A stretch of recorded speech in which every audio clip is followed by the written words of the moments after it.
basically my goal in everything I do for myself, for my family, for my clients. Let's see.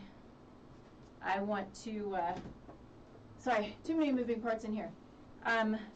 I want to do my best to be a guide as well as be guided to better things. Life is about learning. It's about experiences, and it's about going through the hard stuff so we can get to the good stuff in many cases. So today it's just me. We usually have if you're new to the show, we usually have a guest on, but today it's just me. It's an interesting and fun place to be, just hanging out here by myself and just talking to you. It's not a normal thing for me to just kind of sit and talk to myself, but I really enjoy it because there are things that sit on my heart and things that I want to share, that I think it's important that it just comes from me. But there are a lot of people who are, who believe and agree with the things that I say, but sometimes we just don't get to say it the way that I am thinking it. And so this isn't really making any sense.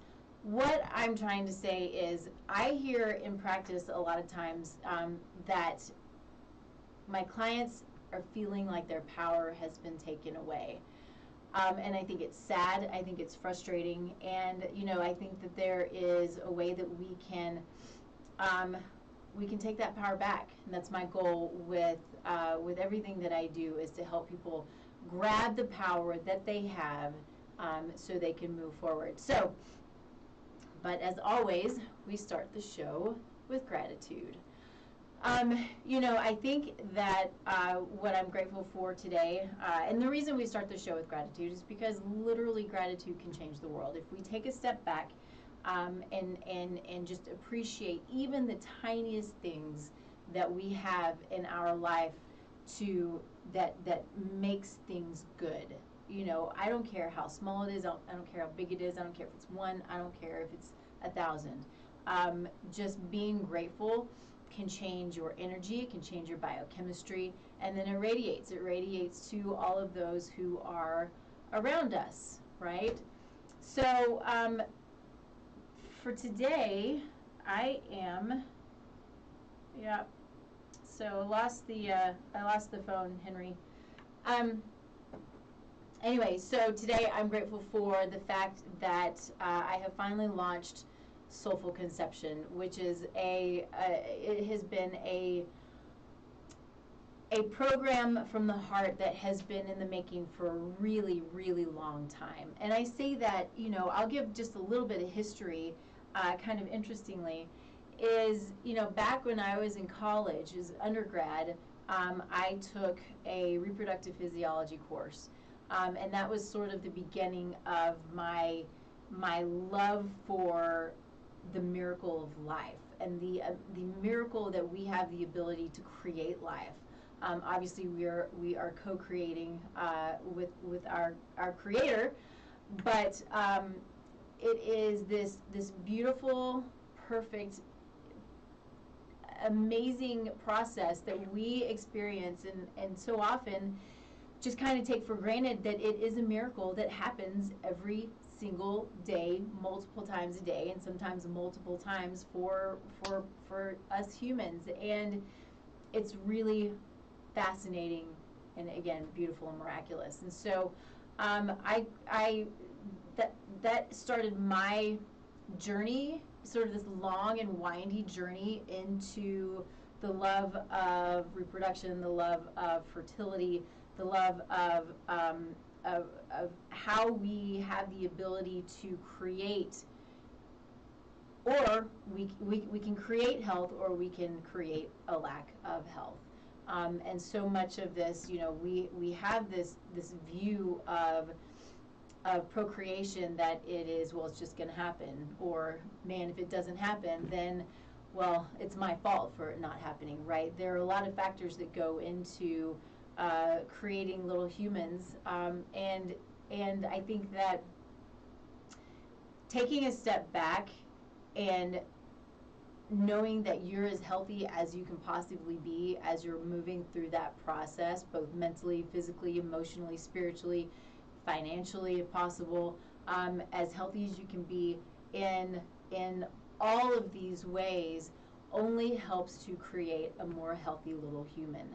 And so that has been my journey with Soulful Conception, is helping people in that journey to health or to optimize, either way, to then create the healthiest pregnancy and the healthiest baby and the healthiest adult, and then of course adults for generations to come, right? And so that's what this is about. This is about not only creating for today, but creating for the future and for many, many generations. And so Soulful Conception, I'm grateful for that, but that also leads me then into today's conversation. And so today's conversation is really been something that's been sitting on me for a while, because what I see, sorry, I've got all of these notifications. What I keep hearing in practice as I work with clients, they come to me and I hear them say, you know, everybody keeps telling me I'm fine. My labs are fine. Everything's normal. What's the problem? Why do I not feel right? And they're just kind of blown off.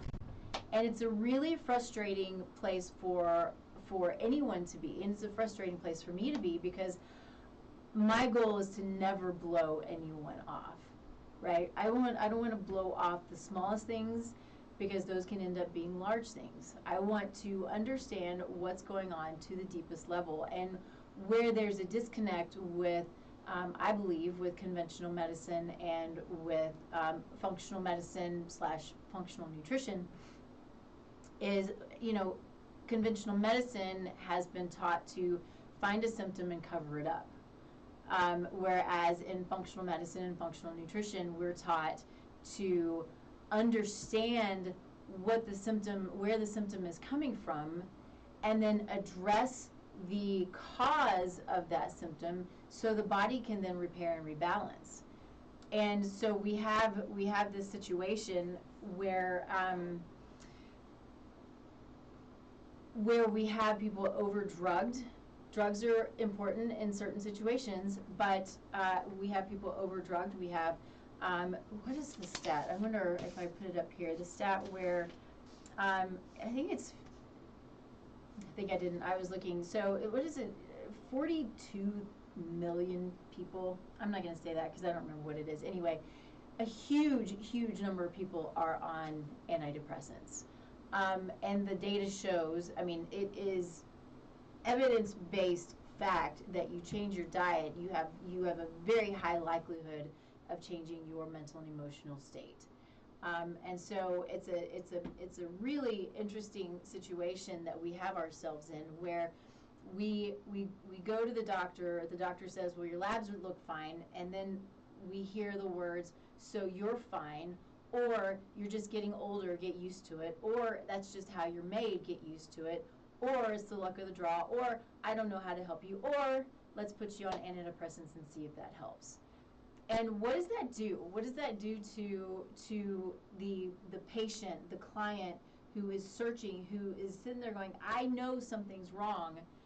What does it do to their mental and emotional state? What does it do to their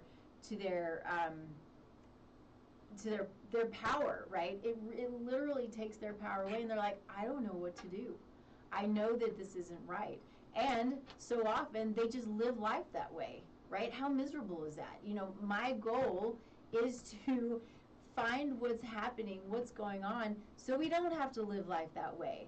So we can repair and balance and live this God-given life to the fullest that we can. We all have so much to give. You know, I believe that we're put here to give, to learn, to serve, to educate, to guide, all of these things that I try to do on a daily basis. But I think that's what we're all put here to do. And when we don't have the power, we don't have the health, we don't have the understanding, we can't figure out what's going on, we feel bad, we're in pain, we may be always having to look for the bathroom when we're out, or you don't know when a pain is going to arise and you have to go home. Whatever the case may be, that's not the way to live life. And for you to be told your labs are fine, so you're fine, or just deal with it, that's just the way that you're made, I think it's problematic.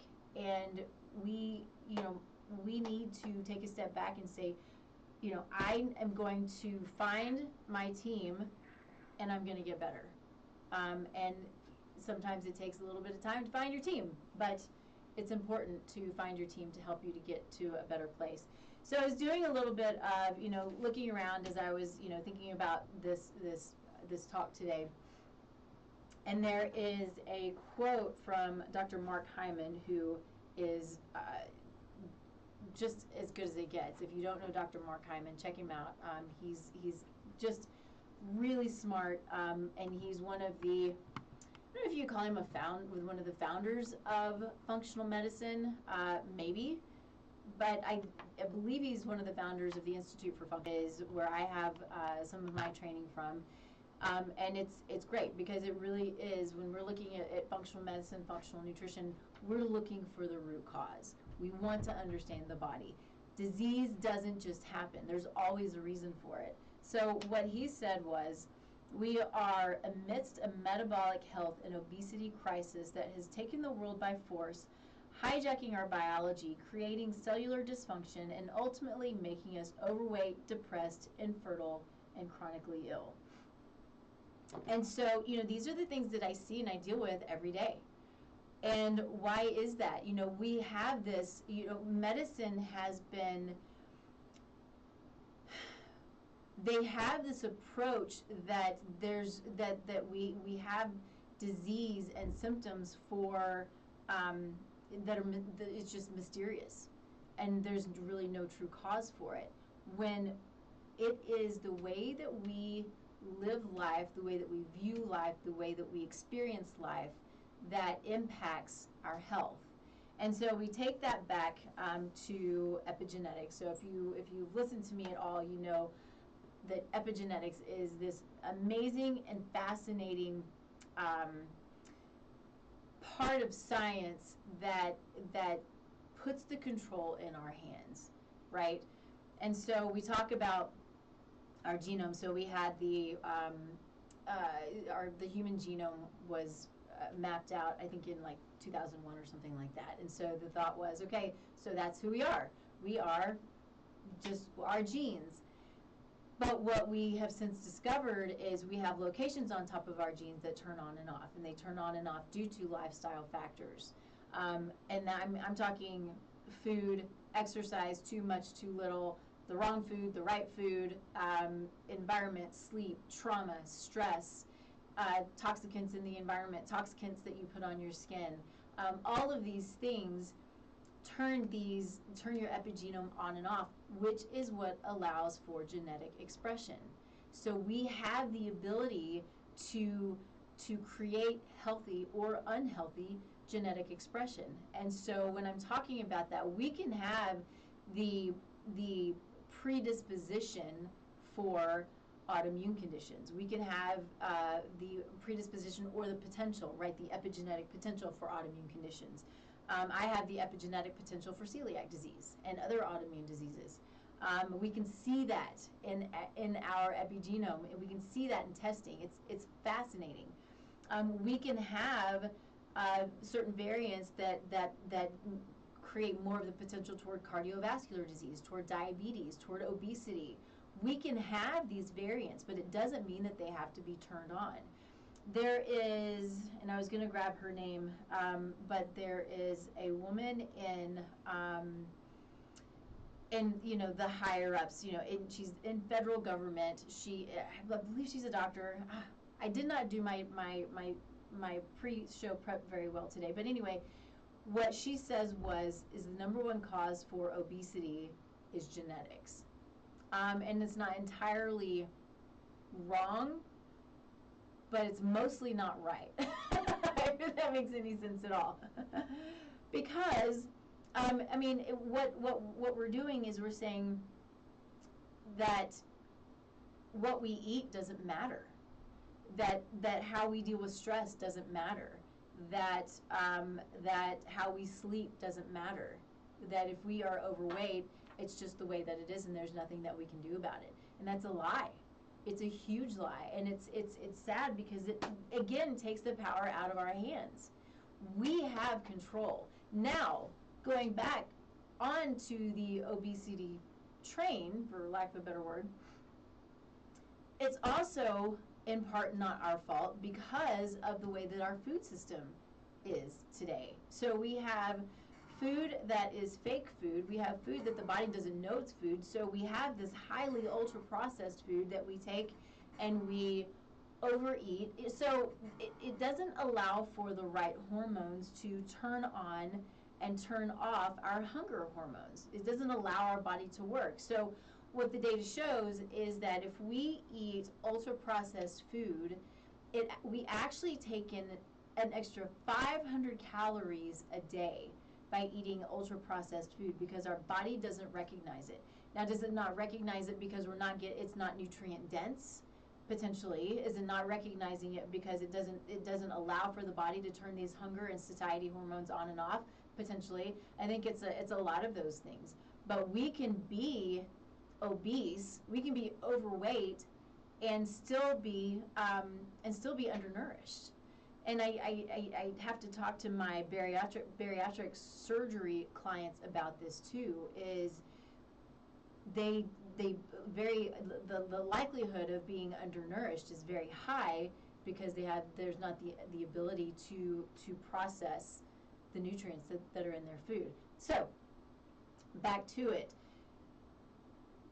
We have gone from, I think back in the 60s it was a 4%, sort of 4% or 3% rate of obesity to now it's like 42% obesity. That's not genetic. We don't have the ability to change genetics that way. This is our food system. This is the way that we see and utilize food, and the lack of eating good, healthy, nutrient-dense food. This has created such a serious situation of this increase in our health status, just, well, our decrease in health status maybe, right? So we have an increase in cardiovascular disease, we have an increase in diabetes, we have an increase in metabolic syndrome, which is basically both of those. We have an increase of cancer, we have an increase of all these things. The more science we have, the more knowledge we have, the sicker we get. Why is that? Does that really make sense? Not really. And so we still then have the situation where we're coming back and we go to our doctor and they're telling us, you know, we're seeing that we're feeling that there's an issue, but we don't know how to take care of it. So we go to our doctor. The doctor says your labs are fine. So I want to talk about labs for a minute because I think that I look at labs as the way the body's talking to us, right? And so let me back that up a little bit. We have lost the ability, in many cases, not everyone, but we've lost the ability to listen to our bodies. And when we have a symptom, so we have a pain, we have to go take an ibuprofen, right? We just go cover it up. We have heartburn, we have to go take a Tums to cover it up. It doesn't fix it, it just covers it up. So whatever the case may be, we have this place where we're like, okay, this is what's happening, here's the symptom, I need to cover it up, instead of asking the question, why is this happening in the first place? And that's what we need to do, and that's what I try to teach as often as I can to anybody who will listen to me, is always ask why. And when you think you have answers, ask why again, ask why again. Even now, as I work with my clients and I'm asking why, or if I'm, at a conference or, at a educational conference or whatever the case may be, I'm learning that there are still deeper whys. So getting in and digging as deep as you can to understand, so then the body has the ability to to work from the bottom up.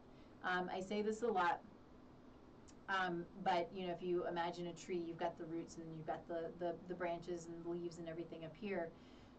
If your roots aren't being nourished, if they don't have the ability to take up nutrients, and if there are things that are blocking the ability for the tree to function properly, you're going to have spindly leaves. You may have no leaves at all.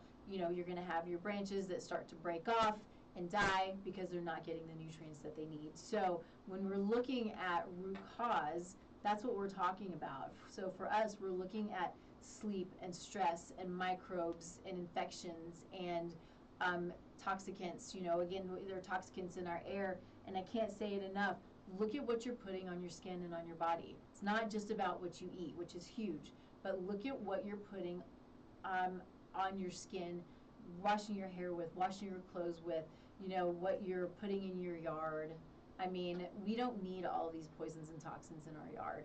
So we're poisoning ourselves, we're poisoning our kids, we're poisoning our dogs and our cats and our animals. We don't need these things.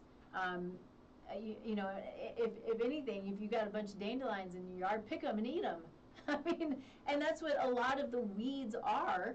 It's food. So how interesting is it? I've done this in my own yard, is to look and see what's growing and see what it is that you might be able to do with it. You know, stick in a pot or put it in a salad, whatever the case may be, right? So when it comes to functional labs, so what I was going to say is we've lost the ability, or we just don't pay attention to when our body's trying to talk to us, right? So we blame pain on bad luck, or we blame it on genetics, we blame it on, you know, whatever the case may be, on age, when really it's a symptom or a cluster of symptoms that's going on that we need to listen to, and the body's saying, hey, I need you to jump in now. I need you to help me because I can't do this on my own anymore. And so when we run labs, that's what we're doing. Is this, it's a deeper way of allowing the body to talk to us, which is super cool. You know, so I'm a lab geek, and I love I love the data that it can give me, but it also is a puzzle. So the more labs that we can run that make sense, the more pieces of the puzzle you can put together. And so as I'm, you know, working with clients, you know, we'll run, so everybody's heard of your typical comprehensive metabolic panel with CBC. So yes, let's run that. But the one that I run is much more extensive, so we're getting many more pieces of the puzzle. But then we might want to run a GI panel, we might want to run a hormone panel, we might want to run a toxicant panel, you know, the environmental toxicants, the heavy metals, all of these things. The more, depending on the situation, right, we don't want to over test, but the more we can test, the more we can look at these lab results, these functional lab results, the more pieces of the puzzle we can put together. So going back to our typical CMP or comprehensive metabolic panel, we can look at this and we can look at it through our general lab ranges, which is interesting too, because these ranges can be different from lab to lab. Doesn't really make sense to me. I don't know why that's the case, but it is the case. And so when we're looking at general lab ranges, which is what, you know, which will be on the lab report, oftentimes things can be missed. So when we're looking at it through functional lens or at functional ranges, those ranges tend to be sometimes, for lack of a better word, but maybe a little more narrow. And so if we are outside of functional range, more things may pop up, but it's like the beginning. It's like, this is a red flag, let's pay attention to this. And are there other things that are popping up that are red flags, or even out of, you know, pathogenic range, that we need to look at to help us to understand the larger portion of the puzzle. And then beyond that, so out of functional range are red flags. Out of lab range is more, you know, your pathogenic. You know, there may be more going on, so we need to really pay attention.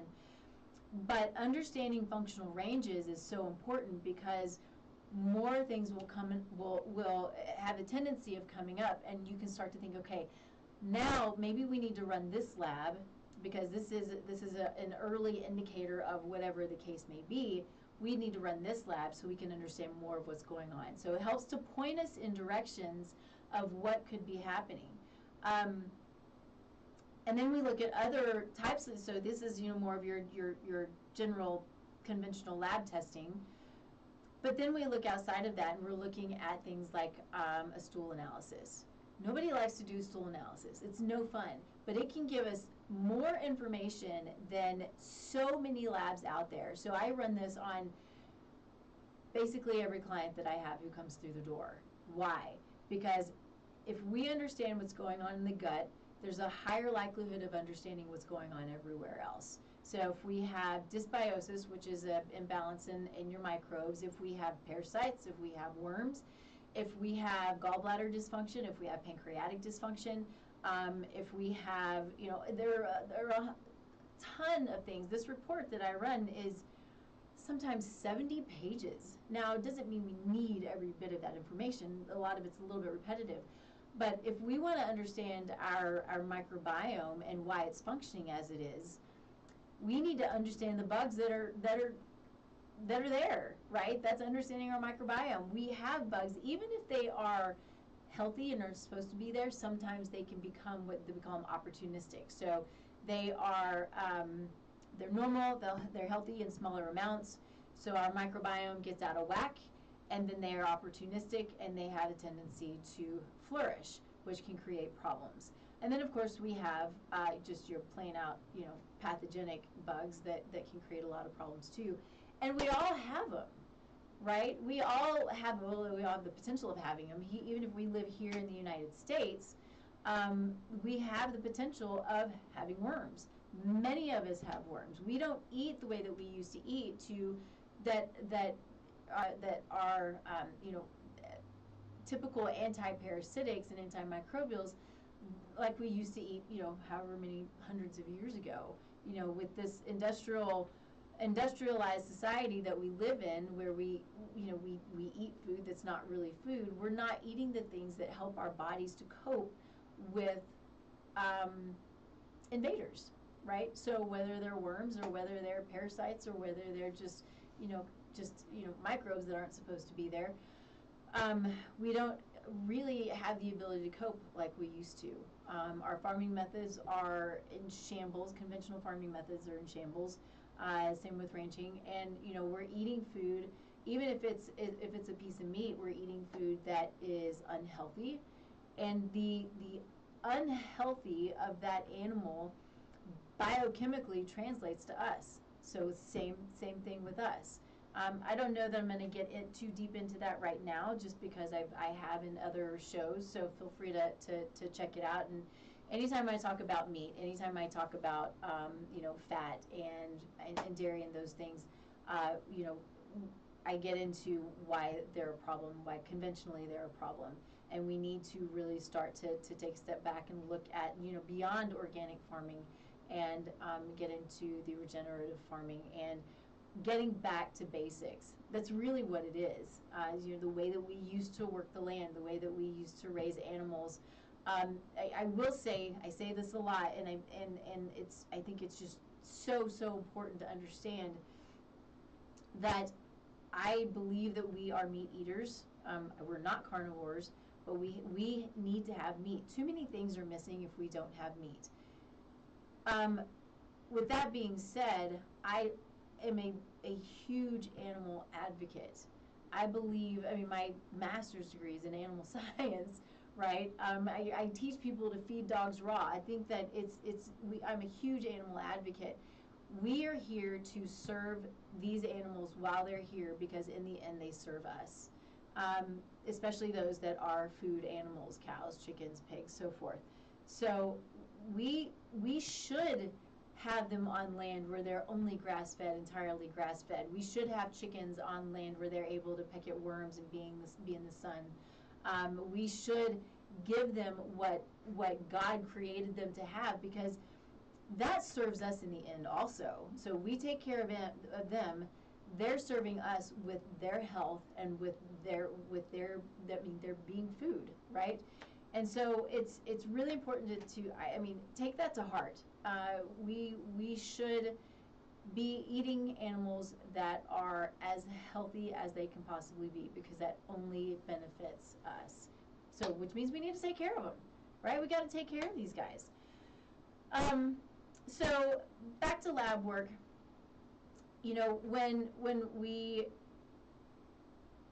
are trying to understand what's going on with the body and we're told we're fine, again, what's it doing is taking the power away from us. And so take your power back, find somebody who's going to be able to dig for you, who wants to help you find answers, whatever it is. So if it's mental and emotional, the changing your food is changing your food to good healthy food and getting away from the ultra processed food.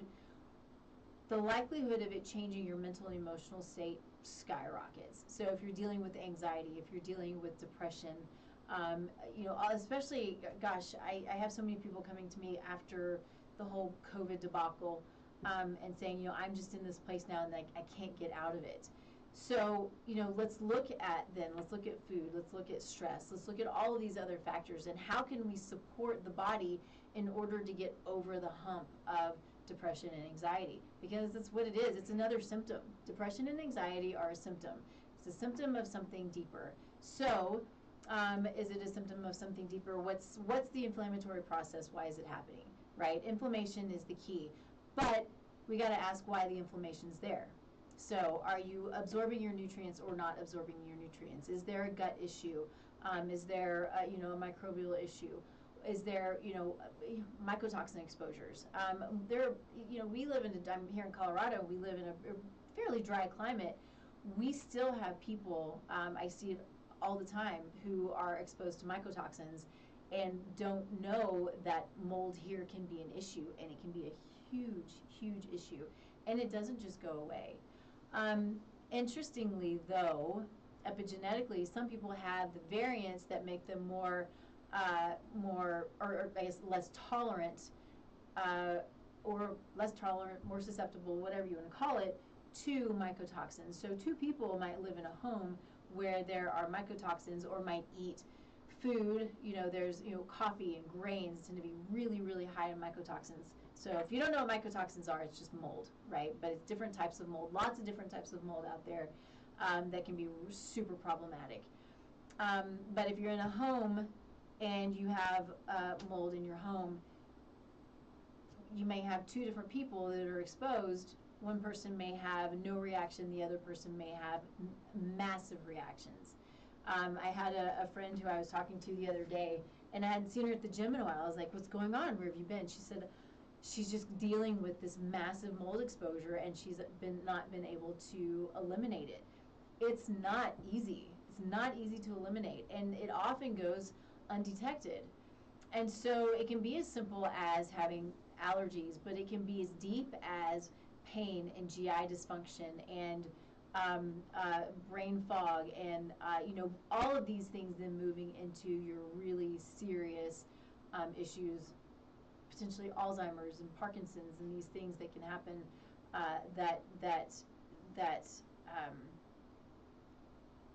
that really, again, is just a cluster of symptoms. Not trying to downplay Alzheimer's and Parkinson's, but they are a cluster of symptoms and the body's reacting for a reason. We got to figure out why and what's causing it. Had a client who came to me with Parkinson's and ended up, he had Lyme. So Lyme disease is everywhere. Lyme disease is crazy, right? And so we can have these diseases that mimic neurological issues, right? Think about MS, think about, which is an autoimmune condition, but lots of these autoimmune conditions can be triggered by microbes, can be triggered by Lyme infections and mycotoxin exposures and things like that. So anyway, so understanding labs and understanding that just because your labs look fine doesn't necessarily mean that you're fine. And when you have symptoms that you know that there's a problem and you're told you're fine, it's time to find somebody else who's going to help you. I fully believe that. And you've got an interview. You have to interview people. You interview all of your practitioners, whether it's your doctor, your nutritionist, your PT, your chiropractor. You want to interview them because you want to know that they are on your side and they're going to help you and they're going to listen to you. Again, it goes back to, if you're not being listened to, your power is being taken away. So find somebody who wants to give you your power, who wants to allow you to have your own power and to keep your power, and for you to be accountable, right? We're all accountable for ourselves. We're accountable for what we put in our body.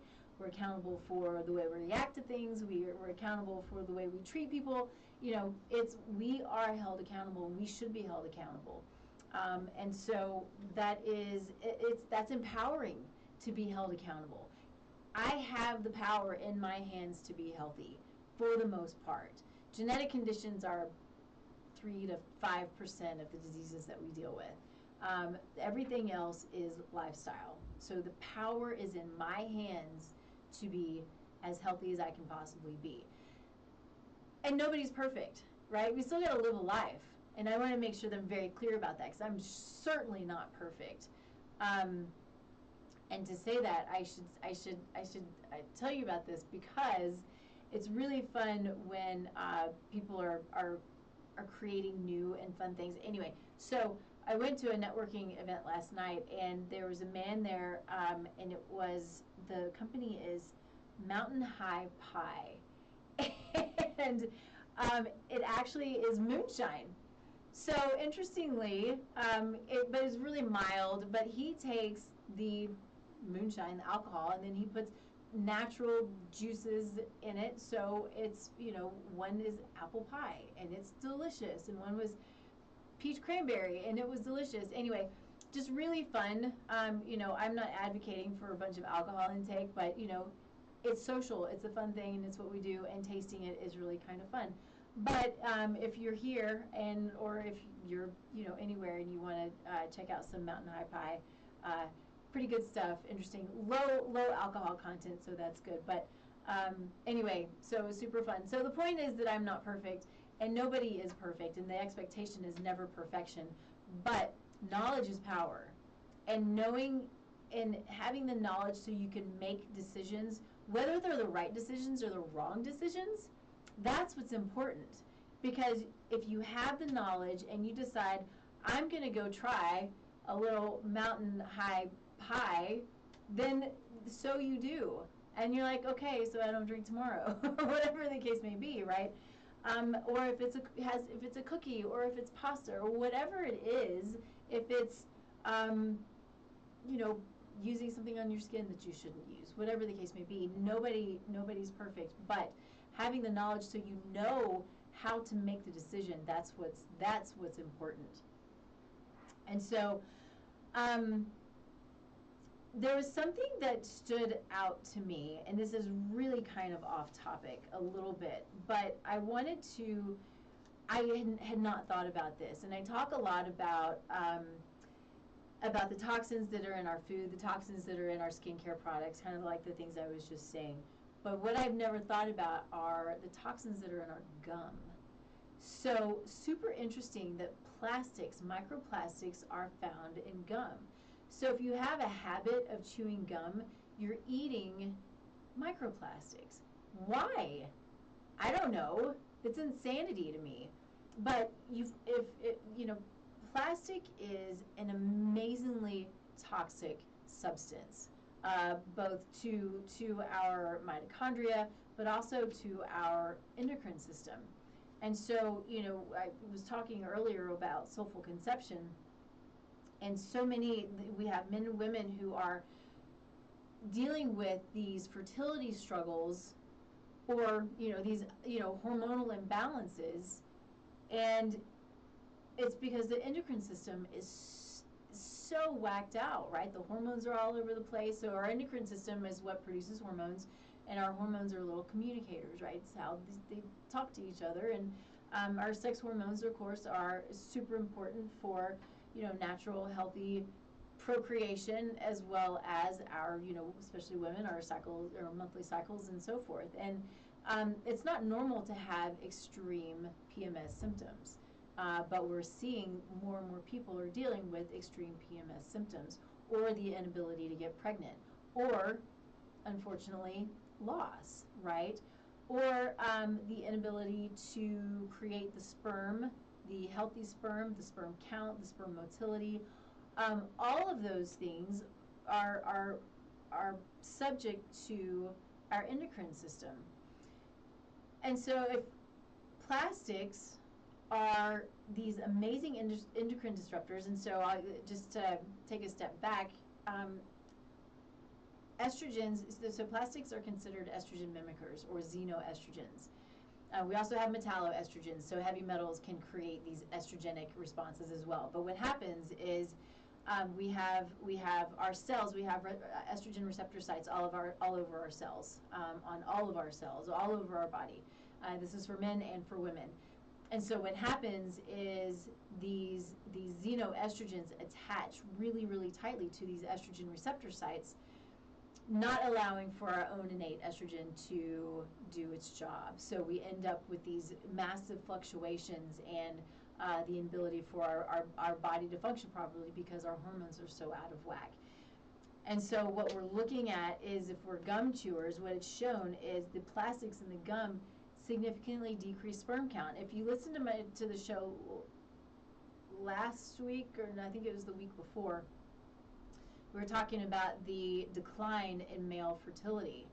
And in 60, oh gosh, I should know these stats, I just said them, but I think it's in the last 60 years, we've had a 40% decline in male fertility, something like that. It's tragic. It's tragic. It really is.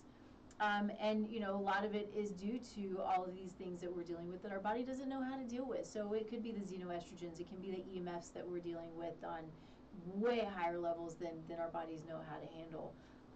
It can be the food that we're eating, it can be the lack of nutrient-dense food. It's all of these things combined together, which is why I think soulful conception is so, so important, because, again, if we have the knowledge, we have the power to make the change. And then we have the power to increase sperm count and motility and the health of the sperm and the health of the eggs, right? So if you're a woman and you've been told that you can't increase the health of your eggs, it's just not true. You can, but you got to know how to do it, and you got to take the time to do it, which is, again, soulful conception is about creating the healthiest body that you possibly can, so you can create the healthiest pregnancy and create the healthiest baby, which then leads on to epigenetic changes for the positive for generations to come, and specifically for 7 generations, right? We can affect today, if you are out there and looking to get pregnant, you have the ability to affect 7 generations ahead. It's a lot of freaking responsibility. It's amazing and it's beautiful, but it is, again, I think it's so important. The power is in my hands. The power is in your hands. It's not up to your doctor. It's not up to your family or your spouse or your friends. It's up to you. And it's beautiful. It's really beautiful to know that you have the power to impact generations to come. It's amazing. And also knowing, though, that you today are impacted by 7 generations behind. So when we were talking about, I had a conversation with a friend just the other day about this. It's so interesting, but if there can be things that have happened generations in the past that are affecting you today. It can be trauma, right? We found those epigenetic trauma genes that can be turned on, and that can impact health and fertility and the way that we see the world and the way that we react in the world. And so I think having that knowledge also is so powerful, because if there is a history of trauma, even if it's generational trauma, find someone who can help you with that. Maybe you don't know it's a thing, but it can be a thing. And so find somebody who can help you with that, because that can be the key to just opening up a whole new world, right? It's so fascinating. It's so fascinating. Okay, so a couple of things. I think one of the things that I want to hit on that I say a lot, but I think it's really important to say again. I talk a lot about, of course, as a nutritionist, talk a lot about food. I love food. Food's amazing. But when we look at food and we take it down, break it down to what it is at its basics. We have all these, relationships with food, right? Some people have an amazing relationship with food and they love it and it's all fun. And some people are like, I don't know why food hates me. Every time I eat it, I feel terrible. But let's strip all of that away and take it back to its basics and what it is. It's a language. Food is literally, and the nutrients in our language that speak to our cells and to our DNA. And so if we're eating good, healthy food, then our body, it understands, right? It knows what to do. It knows how to function. It's like, just like, I speak English and I listen to English, and so I understand it.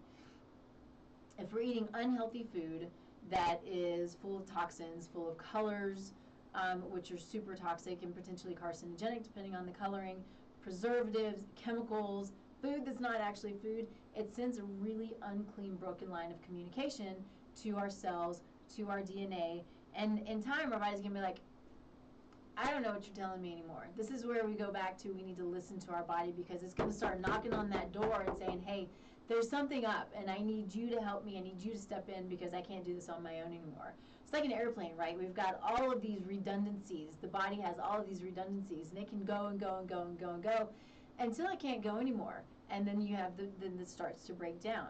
And so if we listen to those symptoms and understand that the body's trying to tell us something, then we have the ability to intervene, right?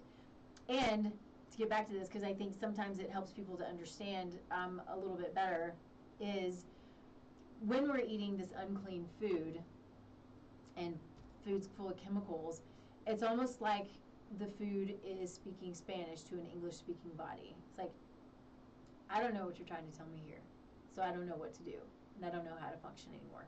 And so taking that and really taking it to heart and knowing what it is that you're putting in your mouth, and again, what you're putting on your skin, because it's basically the same thing, knowing that it is literally telling your body what to do. But we also have to have the ability, the body has to have the ability to break down and to utilize the nutrients, which is, again, you go back to, that's why, functional lab testing is so important, because we can look at whether your body is struggling to break down food. We can look at if your body is absorbing nutrients. We can look at nutrient levels, micronutrient levels, both intracellularly and extracellularly, and both of those are going to tell us something a little bit different.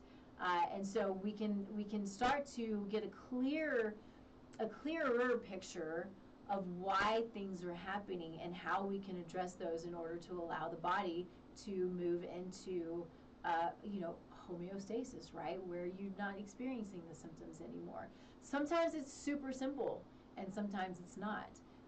And so again, just taking a step back and asking the question, why is this happening? And if I can't figure it out, I need to go find somebody who can help me figure it out, or multiple people who can help you figure out. We got to have a team. I think having a team is one of the best things that we can do in order to get to those places that we need to be in life. So whether it's dealing with health issues, whether it's business issues, if it's family issues, financial issues, spiritual issues, right? We got to have our people who are there to help us, to support us, who are there to help us grow, who listen to us, and only want to lift us up. Because when we're being lifted up, then we can also lift. And I think that is key to life, right? It's key to us creating, us creating a world that is a little bit different than it has been over the last couple of years. We have become very disconnected, and we're continuing with the way the internet and everything works is pretty disconnected. But getting back to supporting each other as much as possible, even if we don't always agree. I think it's important to try to support as much as we can. So anyway, let's see. I think it's important to try to figure out what I want to talk about next. But understanding when we're looking at food, it's sad because we've taken this most basic thing and we don't understand it anymore, right? So take flour, for instance. We've for millennia, we have been making flour-based foods, right? So bread and unleavened bread and, all of these things. And what it does to us now is very different than what it did to us back then. But what's happened? Well, we have industrialized our food. So besides the fact that it's full of pesticides and herbicides, we have taken, so gluten specifically, right, or the wheat grain specifically, we've taken it, we've modified it, hybridized it, and increased the gluten content. So it bypasses the blood-brain barrier. So that, in and of itself creates problems and addictions. But we eat so much of it at this point. It's like flour and sugar is in everything. And so this only creates a situation of, more likelihood of insulin resistance, right? And so we have insulin resistance, and we have more metabolic conditions, more metabolic diseases, and all of these, this inflammatory process that all it does is create more and more and more of a problem. But it's because we've changed the food and because we eat more of these things. Really, if we were to if we're plant-based, right? It's not that we should eat all plants, but eat a lot of plants, right? I've started making a soup that is like a big, huge thing of soup. And I'll just kind of eat it throughout the day, but it's all vegetables. And I'll mix it with some bone broth, which is really nice too. But I'll eat that, and I eat it throughout the day. And it's just this really nice, easy, comforting veggie soup. And when I get hungry, that's what I'll go to until I'm ready to eat something else, right? But having something like that that's a go-to, and maybe I should probably do a show on just some simple tips to have things in the fridge, so you have a go-to, so you're not tempted to go to the bread. Let's just not have it in the house anyway. But there's some amazing healthy nut-based breads out there right now. One I've talked about it before, but my favorite right now is Base Culture, because it's a nut-based bread. It's a healthy alternative, and it's going to have good healthy fats, and it's going to have more fat than it is carbohydrate, and it's delicious. So it's not cardboard, which is nice, because a lot of bread up till this time has been pretty cardboardy. But so many beautiful alternatives to our not even traditional foods, to our industrialized foods. And just taking those and getting back to basics, eating good healthy fat, eating good healthy meat, eating good healthy vegetables, and then all of the rest of it is kind of little bits here and there. If you can do some gluten-free grains, then maybe that's okay for you. Some beans, maybe that's okay for you. So really just taking it, looking at your plate, and if you know that what's on your plate is from the ground, is from the earth, that's key. And it's key to allowing your body to work properly and to continue to work properly, to allow for your hunger hormones to work properly, for your sex hormones to work properly, for your thyroid hormones to work properly. All of these things are key in allowing the body to function. And it's not about living longer, but about living fully in the time that we have here. And so, we have, all of these longevity, classes and courses and conferences, and which is great. I mean, I think it's important because there's a lot of important information in there, but we don't know how long we have. But we certainly know that if we are here for an extended period of time, I know I don't want to be in a wheelchair. I know I want to be able to walk. I know I'm going to want to be able to go and do the things that I need to do and want to do, and to continue to help uplift others as long as I'm here. And if there's any chance that I'm going to be wheelchair bound or have to have a walker, I mean, that scares the crap out of me. And so that's, part of my motivation is to make sure that that doesn't happen, because I don't want to be 90 and stuck in a bed or stuck in a home, right? And sometimes there are those things that they're obviously factors that we that are out of our control, but I'm going to do, my damnedest to make sure that I am as healthy as I possibly can for as long as I'm here. So anyway, what else do we have? I think that probably shouldn't start anything else. We've only got just a couple of minutes left, but I think I want to just kind of hit on Soulful Conception again.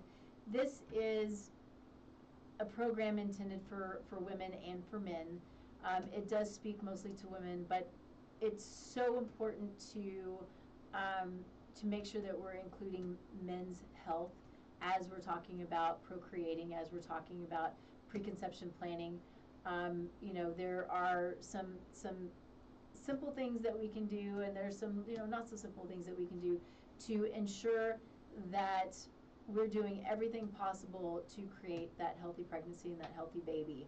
And half of it is it's on the part of the man. So coming into it as a partnership, I think, is very, very important. And having the understanding that the data shows that just a few lifestyle changes can increase or can decrease the negative outcomes of pregnancy, right? It's small changes that make big differences. And so my goal is to come at this and work with people as early as possible so we can get beyond the junk, right, and get as healthy as possible. And how long does that take? I don't know. Is it a month? Is it 3 months? Is it a year? It really depends on what's going on, right? If someone comes to me and they have Hashimoto's, right? So Hashimoto's can have a major impact on fertility. Hashimoto's, if you don't know, it's an autoimmune thyroid condition.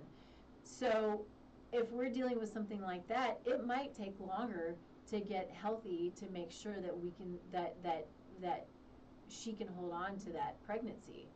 But if it's just a few simple lifestyle changes, that's great too. So it depends on the person, depends on the need, depends on the health status.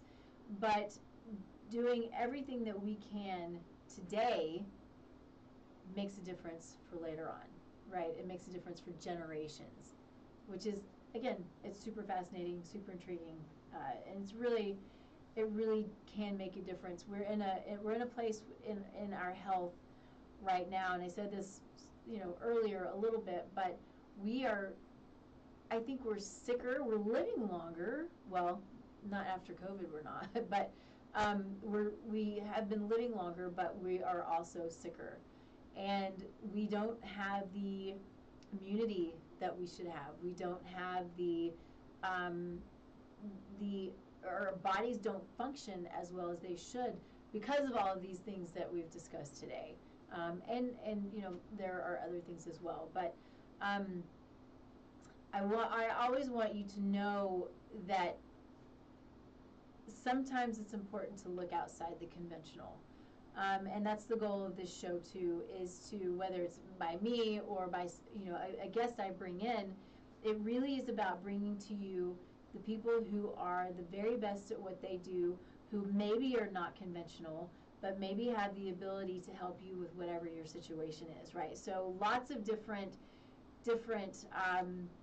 modalities, different gifts that people have, different views that people have that allow them to serve different people for their different needs. And that's, I have a lot of gifts that I can share, but there are a lot of things that I have no clue about. So I'm very, very well aware of that. And so I want people to know that there's more than just the conventional. I want people to know that there are people who can help them with their generational trauma, right? They can allow for us to get rid of some of that junk. They can allow us to move through the blocks, whether that's, again, physical, mental, and emotional.